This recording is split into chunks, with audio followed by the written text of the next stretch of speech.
I'm here with Barbara Oliver Hartman from Flower Mound, Texas, and you're a winner at the quilt show here at Fall Paducah. Yes. And this is the Embellished Quilts Wall Quilt category, sponsored by Koala Studios. Yes.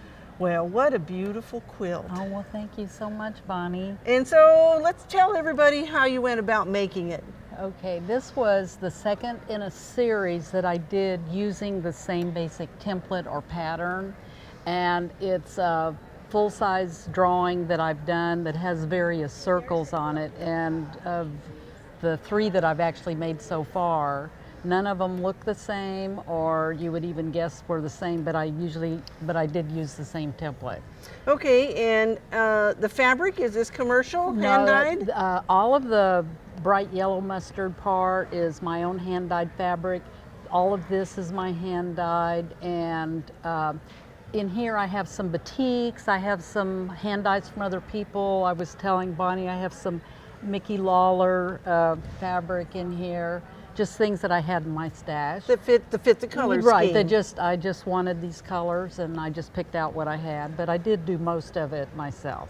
Well, and then you've done a lot of couching. Yes. Is that pearl cotton?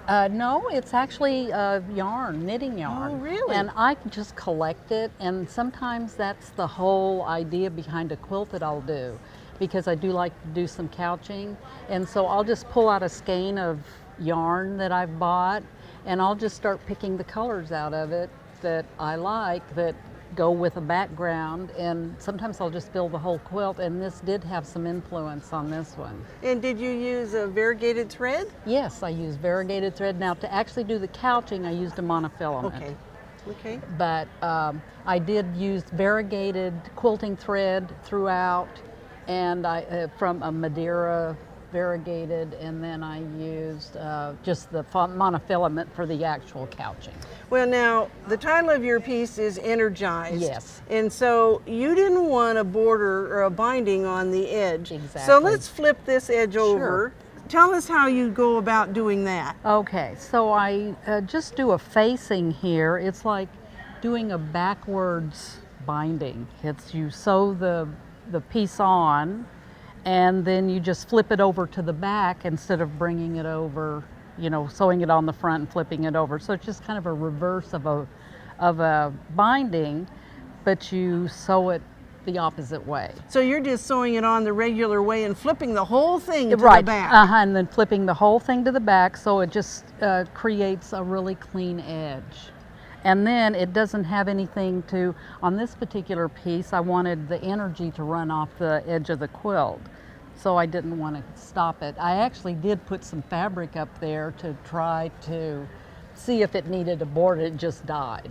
So I just went ahead and did the facing. And some of my quilts, probably a third of my quilts, will do a facing like this, and the other ones I'll do a binding, a regular standard binding. And we saw quite a few quilts the judges did as they were judging the quilts, and they'd look at the edge of the quilt and talk about the facing. So Yes. this isn't new. Oh, no, it it's really not new. depends on the style of your quilt. Exactly, and I think, you know, it should be dependent on, but it just gives such a nice clean edge, and you know, if you want your design to keep going, put that on it, and if you need to Stop it, or just set it off, you know, just like you would frame a Right. picture. Sometimes the painting goes all the way out to the edge, and That's right. sometimes you have a mat and have the frame on it. Okay.